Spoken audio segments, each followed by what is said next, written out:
어제 국무회의에서 공포된 3대 특검법에 대한 얘기부터 해보도록 하겠습니다. 세 개의 특검법안 내용을 살펴보시면 많은 분들이 이제 다 아실 거예요. 먼저 내란 특검 12.3 비상계엄 관련된 범죄 의혹이 11개입니다. 그중에서 이번에 특검 법안에는 내란뿐만 아니라 외환에 관련된 문제, 북한의 공격을 유도했느냐 이 문제가 더 추가가 됐습니다. 그리고 김건희 특검, 다들 아시겠지만 도이치모터스 주가 조작 들어가 있고요. 건진법사 샤넬백 들어가 있고 명태균 공천 개입 의혹까지 들어가 있습니다. 거기다 양평고속도로까지 16개나 됩니다.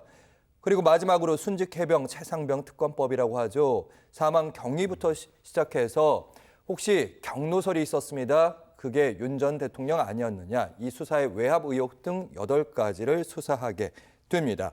자, 최진봉 교수님, 이재명 대통령의 1호 특검 법안. 법안 처리 1호예요. 어떻게 보셨어요? 예. 저는 의미 있다고 봅니다. 이게 왜냐하면 윤석열 전 정부 때 윤석열 전 대통령이 거부권을 계속 행사하면서 통과가 안 됐던 특검법이에요. 국회에서 한 번 통과된 게 여러 차례 통과가 됐던 겁니다. 그리고 보면 저는 이제 윤석열 전 대통령이 이해가 안 되는 것이 이게 다 이해관계 충돌이에요. 본인과 관계된 게 다 본인과 관계된 겁니다. 그렇죠. 내란 특검도 마찬가지고 그리고 뭐 지금 김건희 특검법 또는 최상병 특검법도 다 윤석열 전 대통령 연관돼 있는데 본인 가족 김건희 여사도 다 관련돼 있어요. 그렇죠. 세 개 다. 예. 네. 그러니까 본인 가족과 관련된 특검법을 거부했다는 것 자체만으로도 큰 문제죠. 이게 이제 바로 잡아졌다라고 볼 수 있을 것 같고요. 이게 이제 다시 통과가 됐고 이재명 대통령이 처음으로 공표한 그런 법이 되겠습니다. 저는 의미가 있고 또 하나는 이제 이재명 정부가 들어서게 된 계기 중에 하나가 이제 내란 그리고 비상계엄 아니겠습니까? 그와 관련된 문제를 해결하는 것은 이재명 대통령이 반드시 해야 될 일이라고 저는 봅니다. 내란 특검 같은 경우에도 그런 어떤 연관성이라든지 아니면 얼마나 잘못된 일이 이루어졌는지 하는 부분을 소상히 들여다볼 수 있는 기회가 될 거니까 그런 점에서는 의미 있는 법안의 통과가 아니겠나는 생각이 들고 이번 기회에 윤석열 또 김건희 이 두 부부에 대해서 여러 가지 있었던 의혹들 많은 부분 이제 뭐 언론에 보도가 되긴 했습니다만 실체를 규명하기 좀 어려웠잖아요. 그런 부분들이 제대로 명명백백하게 밝혀졌으면 좋겠어요. 단적인 예로 지금 김건희 여사 같은 경우에는 조사를 경호처 별관에서 받고 그리고 무혐의 처분을 받았지 않습니까? 예. 그 주가 조작 사건 관련해서는 김건희 여사 빼고 나머지 모든 관련자들은 다 처벌을 받았습니다. 혼자만 처벌을 안 받았어요. 이런 일이 이루어진다는 건 민주주의 사회에서 있을 수 없는 일입니다. 이번 특검을 통해서 그런 부분들이 명명백백하게 밝혀지는 계기가 되기를 바라겠습니다.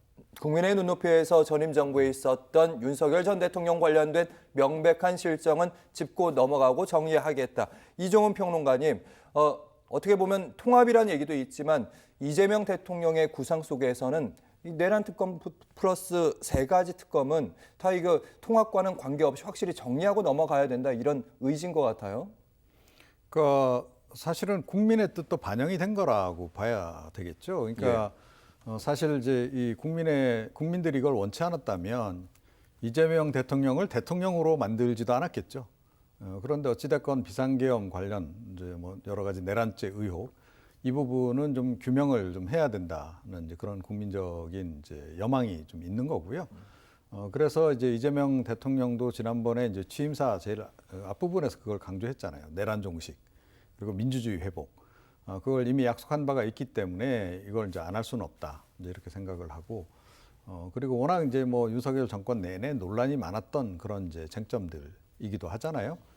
그리고 국민적 의혹이 여전히 많기 때문에 이건 특검법을 해서 이제 해결하는 것은 좀 필요하다 이렇게 생각하고 다만 이제 내란죄 관련한 그 내란 특검법 부분은 이미 상당히 지금 수사가 진행이 되고 재판까지 지금 진행 중인 그런 그 상황이어서 제가 예전에도 좀 말씀드린 적이 있습니다만 이거는 재판 1심 재판 정도는 보고 사실은 특검을 할지 여부를 결정하더라도 어땠나 이런 생각은 조금 하게 되죠. 네. 알겠습니다.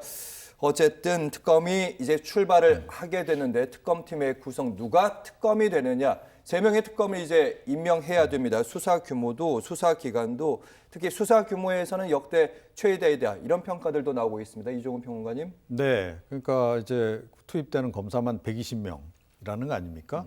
어지간한 이제 지방검찰청보다 훨씬 더 이제 큰 이제 그런 대규모 인력이 이제 투입이 이제 되는 이제 그런 상황인 거고요.